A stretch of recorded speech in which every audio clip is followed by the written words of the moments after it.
Ama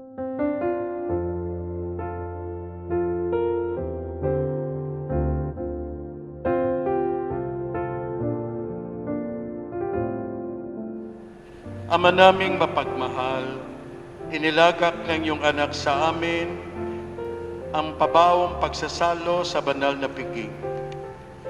Pagkaloob mong si Piedad ay makapakinabang sa hapag ni Kristo sa kabilang buhay.